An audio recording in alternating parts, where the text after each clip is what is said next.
طلباء سب کا مشکور کہ آج کے اس عظیم شان محفل اور تقریب میں مجھے دعوت دے کر شرکت کا موقع دیا۔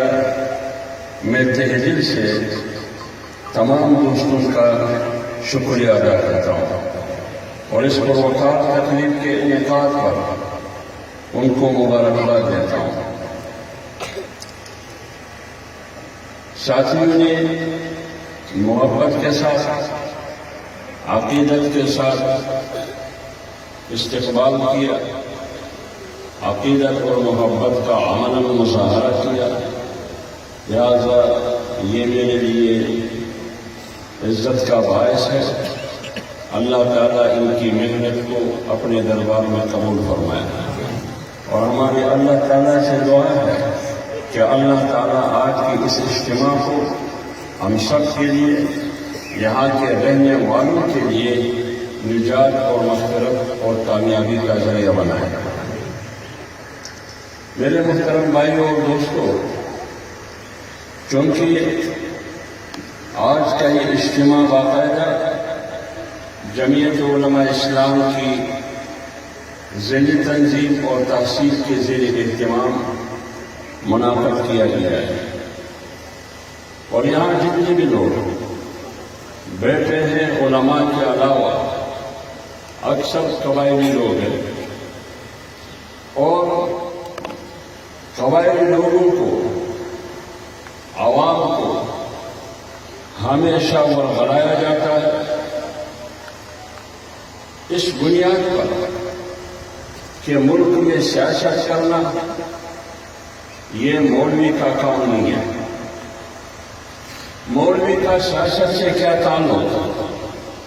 یہ ایک عرصہ دراز سے ایک پروپیگنڈا ہے جو عوام میں میڈیا کے ذریعے، مختلف افواہوں کے ذریعے پھیلایا جاتا ہے کہ مولوی کا سیاست سے کوئی تعلق نہیں ہے۔ کیوں بھائی؟ مولوی کی ذمہ داری کیا ہے؟ کہتے ہیں کہ مولوی کی ذمہ داری یہ ہے کہ بچوں کو پڑھانا۔ اگر گاؤں اور محلے میں کہیں جنازے کی ضرورت پیش آئی، جنازے کی نماز پڑھانا۔ اگر گاؤں اور محلے میں کہیں کسی کے گھر میں بیٹا یا بیٹی کی پیدائش ہوئی، ان کی کان میں اذان دینا اور ختم قرآن اور اس ختم قرآن کے بعد کانا کا کے گھر جانا، نکاح پڑھانا، میت کو غسل دینا، یہ مولوی کی ذمہ داری ہے۔ مولوی آپ کا سیاست سے کوئی تعلق نہیں ہے، آپ سیاست سے دور رہیں۔ یہ ایک پروپیگنڈا کیا گیا،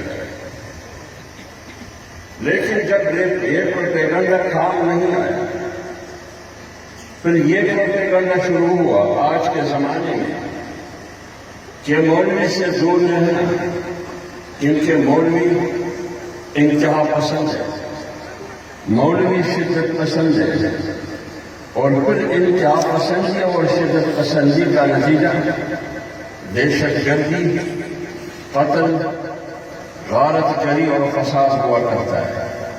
لہذا مدرسے سے دور رہنا، مولوی سے دور رہنا، مولوی کی سیاست سے دور رہنا، مولوی کی جمگٹی سے دور رہنا، بس اتنا ہی کافی ہے۔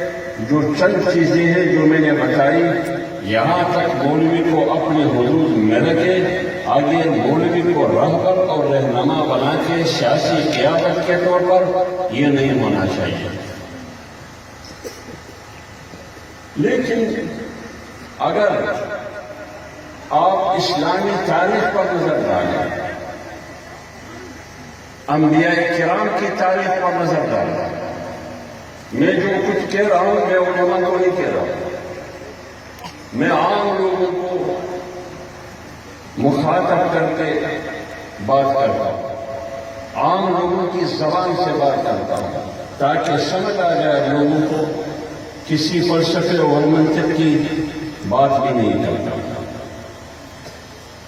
جناب رسول اللہ صلی اللہ علیہ وآلہ وسلم کی زمانے کو سامنے رکھے، اس سے ماضی میں جا کے موسیٰ علیہ السلام کی تاریخ کو بھی سامنے رکھے، اور آج کے زمانے کی سیاست کو بھی سامنے رکھے، پھر فیصلہ آپ پہ چھوڑتا ہوں کہ سیاست کرنا مولوی کا حق ہے یا سیاست کرنا عمران خان کا حق ہے، پھر فیصلہ آپ نے کرنا ہے۔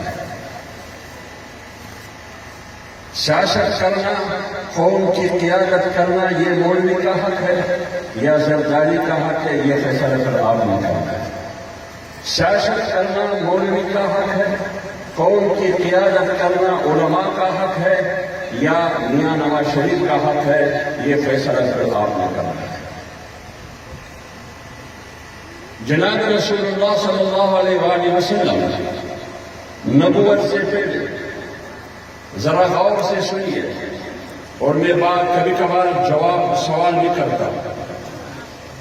رسول اللہ صلی اللہ علیہ وآلہ وسلم نبوت سے پہلے مکہ مکرمہ میں جتنے بھی اقوام تھے وہ سارے رسول پاک صلی اللہ علیہ وآلہ وسلم پر متفق تھے کہ یہ امانت دار، دیانتدار شخص ہے اور یہ جھوٹا نہیں ہے، سچا انسان ہے۔ یہ دو امتیازی صفات تھے رسول پاک صلی اللہ علیہ وسلم کی کہ یہ دیانتدار اور امانت دار ہے، خائن نہیں ہے۔ دوسری صفت یہ کہ یہ صادق ہے، سچا انسان ہے، جھوٹ نہیں بول رہا۔ کیا آپ لوگوں نے علماء سے یہ سنا ہے یا نہیں سنا؟ زور سے جواب ہے۔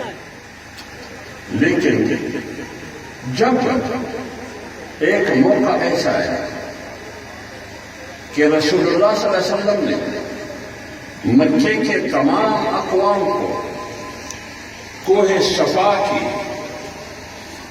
دامن میں اکٹھے کر کے ایک اجتماع کی صورت میں، ایک جلسے کی شکل میں، اور ان کو مخاطب کر کے کہا کہ میں ایک اعلان کرنے والا ہوں۔ سارے لوگ اکٹھے ہو گئے، بوڑھے بھی آ گئے، جوان بھی آ گئے، قوم کے قبائلی معتبرین، آج کی زبان میں سردار، نواب، وڈیرا، چودھری، ملک، خان سارے آ گئے۔ پتہ نہیں محمد نے کیا پیغام لایا ہے، کیونکہ مشہور تو یہی تھا، سب کا اتفاق تھا کہ یہ بندہ جھوٹا بھی نہیں ہے اور خائن بھی نہیں ہے، ایک دیانتدار اور ایک سچا انسان ہے، سب اکٹھے ہو گئے۔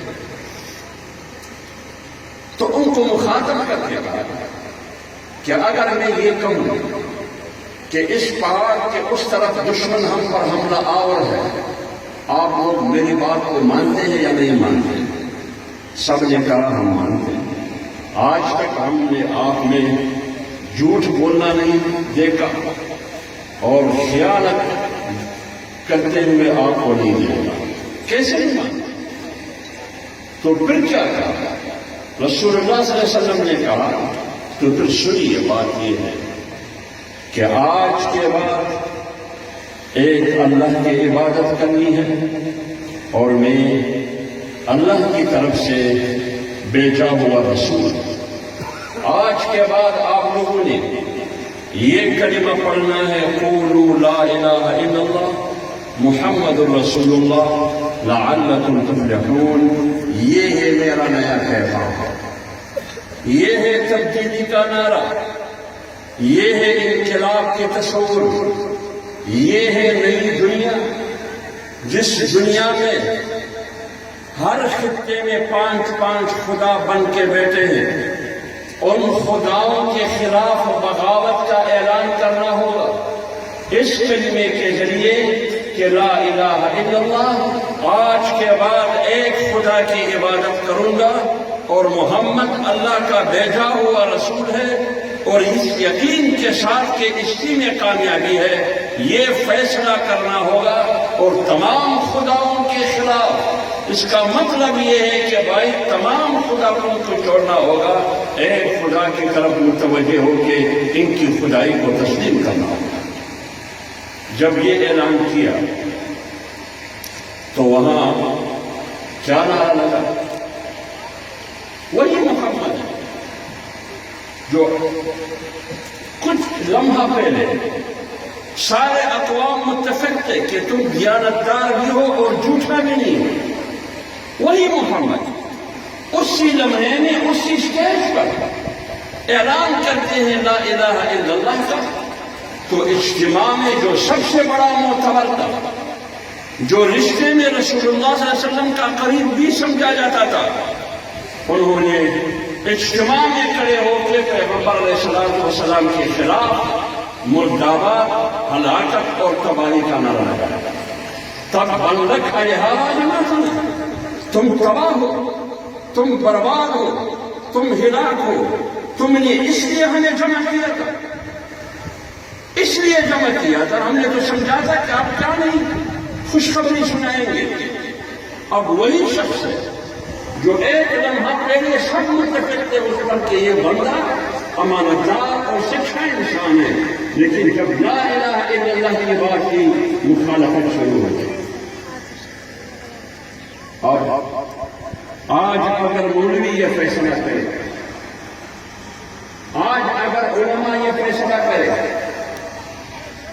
کہ ہمارے آج کے بعد نظام حکومت سے کوئی تعلق نہیں، نظام سیاست سے بھی کوئی تعلق نہیں، نہ کوئی جائز اور ناجائز سے ہمارا کوئی تعلق ہے، نہ کوئی روا اور ناروا سے ہمارا کوئی تعلق ہے، ملک میں کیا قانون سازی ہوتی ہے، اسلام کی توہین ہوتی ہے، شاعر اسلام کی توہین ہوتی ہے، اسلامی تہذیب کا خاتمہ کیا جاتا ہے، مسلمانوں کی کلچر اور ثقافت کو مغربی ثقافت سے قانون سازی کے ذریعے تبدیل کیا جاتا ہے، میری بیٹی اور میری بہو کے سر سے دوپٹہ نوچا جاتا ہے، اس کو ایک بازاری عورت بنانے کی کوشش کی جاتی ہے، اس کو ہیرا منڈی کی طائفہ اور اس کا مہمان بنایا جاتا ہے۔ جس قسم کی قانون سازی ہوتی ہے ہو جائے، میرا کوئی پرواہ نہیں ہے، لہٰذا میں ایک مولوی ہوں، میری زندگی منبر اور محراب تک محدود ہے، میری زندگی مدرسے کی پڑھانے اور پڑھنے تک محدود ہے، نظام سے میرا کوئی تعلق نہیں ہے، جھگڑا ختم، کوئی جھگڑا نہیں ہوگا۔ جھگڑا اس بات کی ہے کہ کل تک رسول پاک صلی اللہ علیہ وآلہ وسلم ٹھیک ٹھاک انسان تھے، لیکن جب انہوں نے اس وقت کے طاغوتی نظام کو چیلنج کیا، جب انہوں نے اس وقت کے چھوٹے چھوٹے خداؤں کو چیلنج کیا، جب اس کی نظام زندگی کو چیلنج کیا، جب اس کی جاہلیت، ظلم، جبر اور بربریت کو چیلنج کیا، ان کی قتل، فساد اور خونریزی کی جو ماحول تھا اس میں تبدیلی کا نعرہ لگایا رسول پاک صلی اللہ علیہ وسلم نے اس کلمے کے ذریعے کہ لا الہ الا اللہ، تو سب سے پہلے پیغمبر کے خلاف مرداباد کا نعرہ لگا۔ یہ جرم ہمارا بھی ہے اور ہماری سیاست بھی ہے، کوئی اور سیاست نہیں ہے، ہماری سیاست بھی ہے کہ اگر پارلیمنٹ میں بات کرنی ہے تو خدا کا اور خدا کا نظام کو سامنے رکھ کر بات کرنی ہے، اگر آپ نے قانون سازی کرنی ہے پارلیمنٹ میں تو قرآن اور پیغمبر کی تعلیمات کو سامنے رکھ کر کرنی ہوگی۔ آپ کو اجازت نہیں دیں گے کہ تم شاعر اسلام کی توہین کریں، آپ کو اجازت نہیں دیں گے کہ تم ایمان کی اساس ختم نبوت کی عقیدے کو اور اس کے قانون کو ختم کرنے کی کوشش کریں، آپ کو اجازت نہیں دیں گے کہ تم انسداد توہین رسالت کے قانون کو ختم کر دیں، آپ کو اجازت نہیں دیں گے کہ تم داڑھی اور پگڑی کی توہین کریں، آپ کو اجازت نہیں دیں گے کہ تم مدرسے پر دہشت گردی کا الزام لگا دیں، آپ کو اجازت نہیں دیں گے کہ امریکہ اور مغرب کے اشاروں پر مولوی اور مولوی کے شاگرد طالب علم کو دہشت گرد ڈکلیئر کرے، لہٰذا یہ اجازت ہم آپ کو نہیں دیں گے۔ اس لیے اس ملک کی آئین میں متفقہ فیصلہ یہ ہے کہ ایک ہی قانون بھی قرآن کے خلاف اور سنت کے خلاف نہیں ہوگی، کوئی قانون سازی نہیں ہوگی۔ اس پارلیمنٹ میں 22 عوام نے فیصلہ کیا ہے کہ اس ملک کا مذہب اور دین اسلام ہوگا، اس پارلیمنٹ نے فیصلہ کیا ہے کہ حاکمیت اعلیٰ اللہ تعالیٰ کی ہوگی۔ اس پارلیمنٹ نے فیصلہ کیا ہے کہ اس ملک میں اگر تہذیب ہے تو وہ اسلامی تہذیب ہوگی، اسلامی تہذیب، اسلامی ثقافت اور کلچر ہوگی۔ مغرب اور یورپ اور امریکہ کی کلچر کی اجازت یہاں نہیں دی جائے گی۔ مغرب اور یورپ اور امریکہ کی کلچر کیا ہے؟ اس کی کلچر یہ ہے کہ لڑکے کی لڑکے کے ساتھ شادی کرنا جائز ہے، لڑکی کی لڑکی کے ساتھ شادی کرنا جائز ہے۔ صرف یہ باقی ہے کہ لڑکی کی کتے کے ساتھ شادی جائز ہے یا نہیں جائز، یہ فیصلہ نہیں ہوا ہے، باقی سارے فیصلے ہو چکے ہیں۔ نہ کوئی انسانیت کا کوئی قانون ہے وہاں، نہ کسی شریعت کا کوئی قانون ہے وہاں۔ لہذا وہ یہ چاہتے ہیں کہ پاکستان کی پارلیمنٹ میں اس فیصلے کا اختیار ہونا چاہیے جو اختیار مغرب کے پارلیمنٹ میں ہے۔ ایک مادر آزاد معاشرے کی تشکیل جس میں ایک لڑکی کو یہ اجازت ہو کہ وہ کسی نوجوان سے یاری اور دوستی کرے، یہ اجازت۔ ایک لڑکے کو یہ اجازت ہو کہ وہ کسی نوجوان لڑکی سے یاری اور دوستی کرے، لہذا وہ لڑکی ایک دوست بیک وقت رکھ سکتی ہے اور دو بھی رکھ سکتی ہے، اس کے ساتھ تنہائی میں رہ سکتی ہے، سال کے لیے بھی اور 6 مہینے کے لیے بھی، جس کو انگریز کی اصطلاح میں بوائے فرینڈ کہا جاتا ہے۔ لہذا وہ معاشرہ تشکیل دینا چاہتے ہیں جس میں گرل فرینڈ اور بوائے فرینڈ کا معاشرہ ہو، لہذا اسلام اس کی اجازت نہیں دے سکتا۔ اس لیے ہم کہتے ہیں کہ یہ سیاست ہم کریں گے جس میں مغرب کا تصور نہ ہو۔ شاہین ختم نبوت زندہ ہے جمعیت، زندہ ہے جمعیت، مفتی کی جمعیت، حافظ حمداللہ صاحب۔ اور یہ تمام جتنی باتیں ہم نے کی کہ یہ نہیں ہونا چاہیے، قرآن میں 2 قسم کی چیزیں ہیں۔ ایک وہ چیزیں ہیں جو اللہ تعالیٰ ہمیں حکم دیتا ہے کرنے کی، ایک وہ چیزیں جو اللہ تعالیٰ ہمیں منع کرتا ہے کہ نہیں کرنا چاہیے۔ امر بالمعروف نہی عن المنکر، وہ تو یہی چیزیں جو پسندیدہ ہے ان کو کرنا چاہیے، جو ناپسندیدہ ہے اس کو نہیں کرنا چاہیے۔ اور قرآن اور پیغمبر علیہ السلام کی سنت کو آئین پاکستان نے گارنٹی دی ہے کہ اس کے بغیر کوئی قانون سازی نہیں۔ اب جب رسول اللہ صلی اللہ علیہ وسلم نے بات کی، اس کے بعد پھر پیغمبر پہ کیا گزرا؟ طائف کے گلیوں میں پتھر پڑے، سر کے خون ان کے پاؤں میں پڑے۔ کیوں؟ جرم کیا تھا؟ لا الہ الا اللہ۔ ان کی گلے میں نماز پڑھتے ہوئے پردہ ڈال کے گھسیٹنے کی کوشش کی گئی۔ کیوں؟ جرم کیا تھا؟ لا الہ الا اللہ۔ ان کے خلاف قتل کے منصوبے بنے، جرم کیا تھا؟ لا الہ الا اللہ۔ ان کو گندگی کے ذریعے ان کی تذلیل کی گئی، جرم کیا تھا؟ لا الہ الا اللہ۔ ان کو مکے سے ہجرت کرنے پہ مجبور کیا، جرم کیا تھا؟ لا الہ الا اللہ۔ اور کیوں جرم تھا؟ اس کے بعد کیا ہوا؟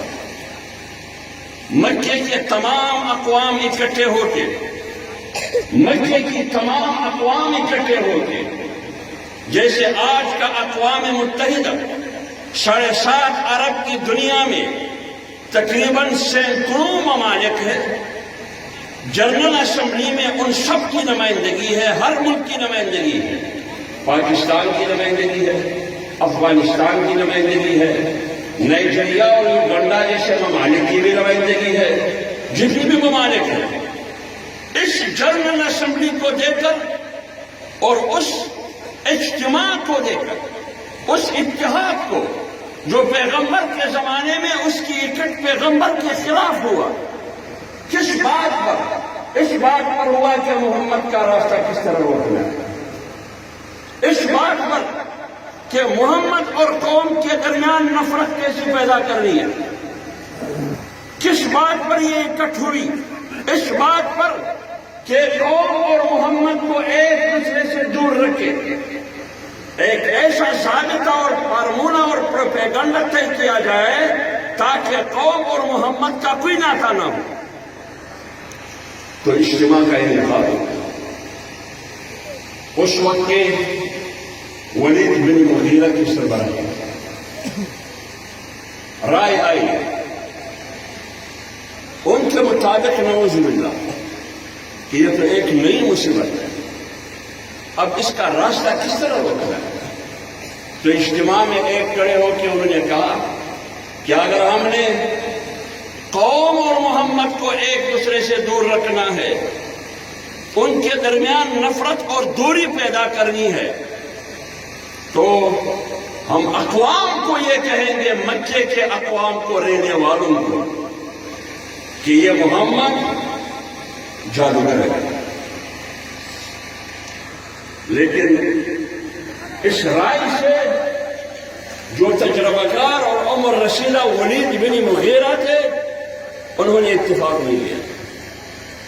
اس لیے نہیں کیا کہ جادوگر ناپاک اور منحوس ہوتا ہے، اور ہم سب کو پتہ ہے کہ کل تک ہم پیغمبر کے بارے میں کیا کہتے ہیں. لوگ ماننے کے لیے تیار نہیں ہیں. کوئی ایسا پروپیگنڈا طے کر لے تاکہ لوگ ماننے کے لیے تیار ہوں. تو ایک دوسرا کھڑے ہو کے انہوں نے کہا کہ ہم لوگوں کو کہیں گے کہ یہ جھوٹا ہے.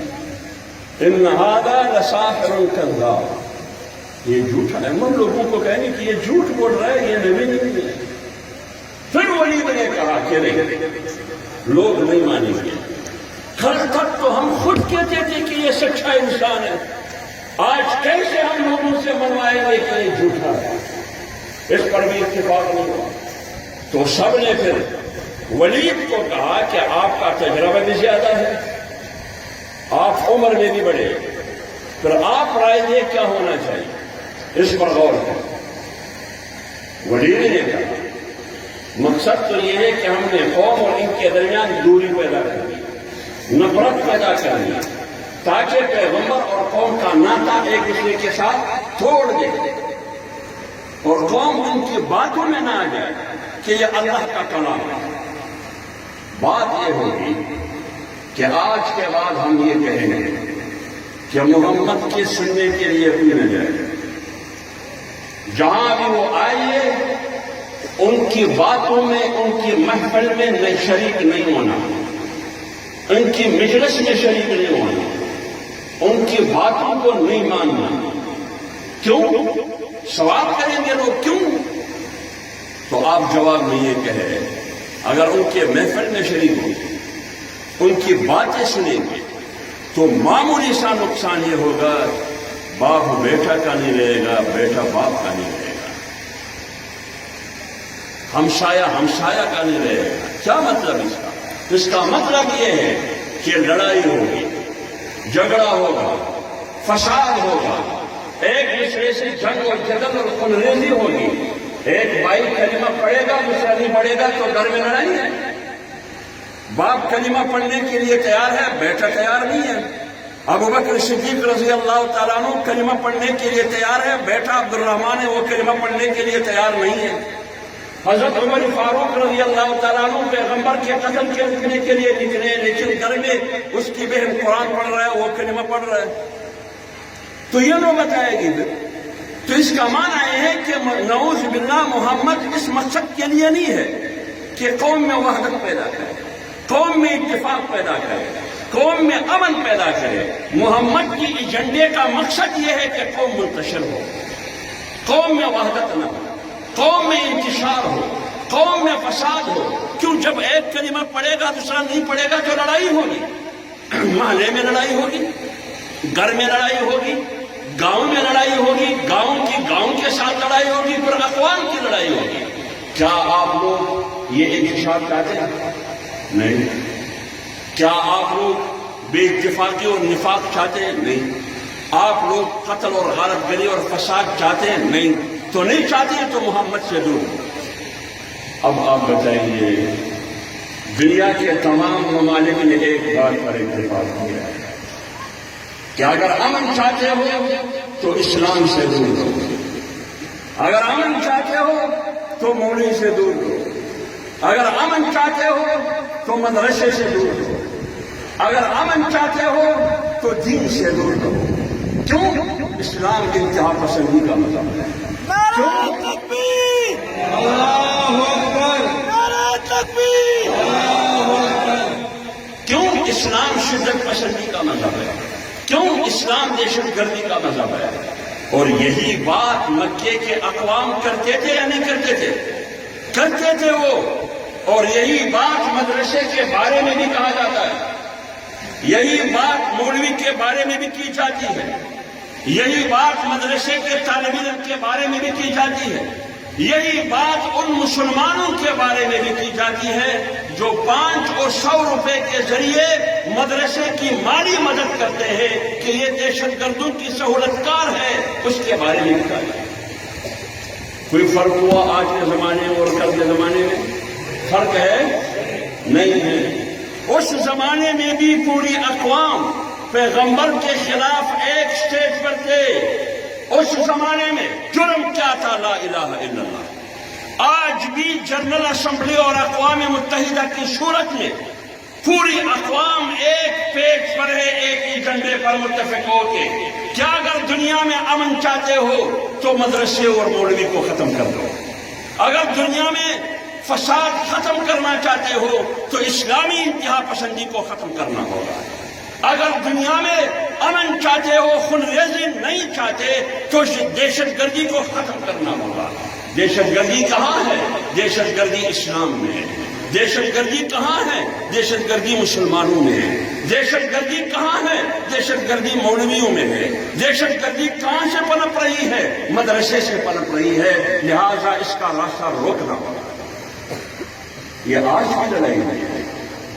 اور ایک بات میں کروں، اس لڑائی میں 1400 سال پہلے جس طرح رسول اللہ صلی اللہ علیہ وسلم تازہ دم تھے، اسی طرح اس اسٹیج پر یہ مولوی اسی طریقے سے تازہ دم ہے۔ نعرہ تکبیر! زندہ ہے جمعیت! مفتی کی جمعیت!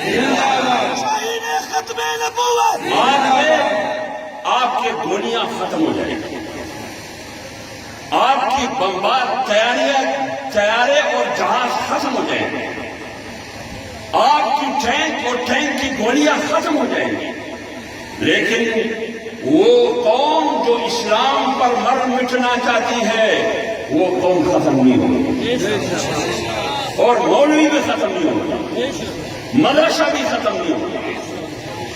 یہ وہ مولوی اور وہ مدرسہ ہے جو مدرسے کی نسبت مسجد نبوی سے ملتا ہے۔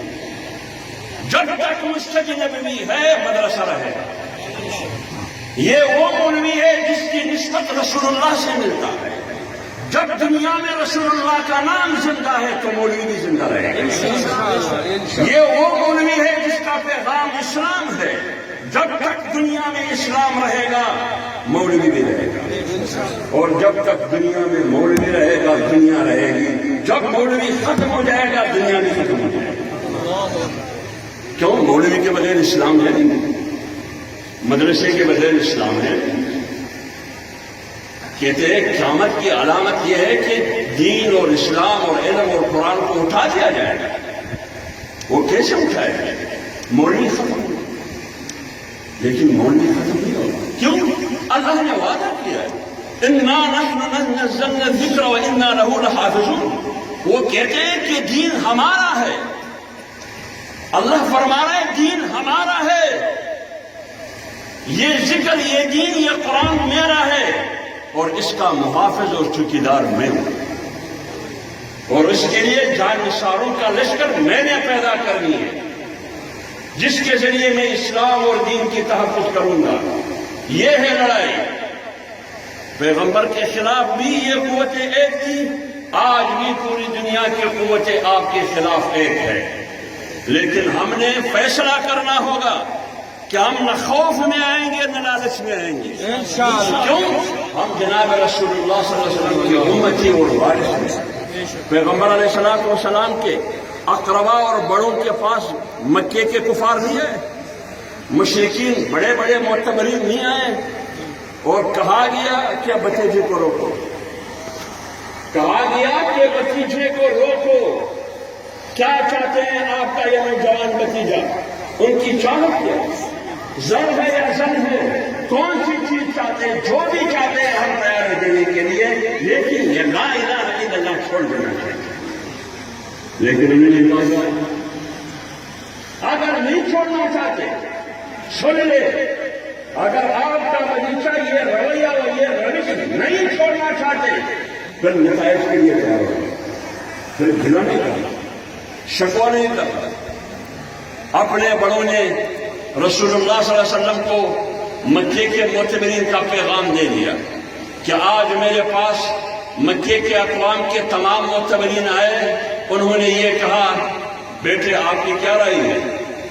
تو انہوں نے کہا کہ ایک ہاتھ پر چاند ہو، دوسری ہاتھ پر سورج ہو، اور دونوں مجھے دینے کے لیے تیار ہو، بات یہی ہوگی کہ قولوا لا الہ الا اللہ، کوئی اور بات نہیں چاہیے۔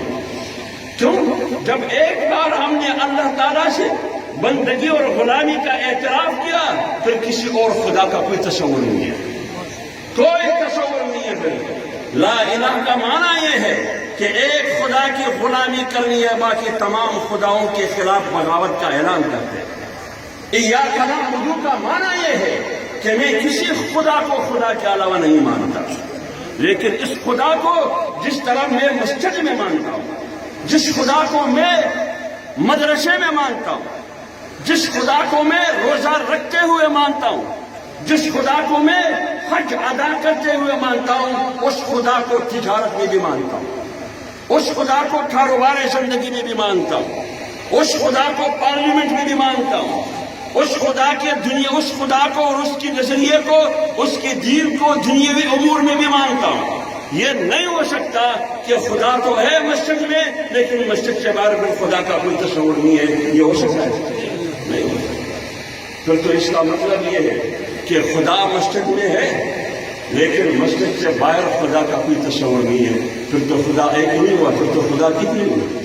پھر تو دو خدا ہوا، ایک وہ خدا جو مسجد میں ہے، ایک وہ خدا جو پارلیمنٹ میں ہے۔ یہ فرق ہے میرا اور عمران خان کا، یہ فرق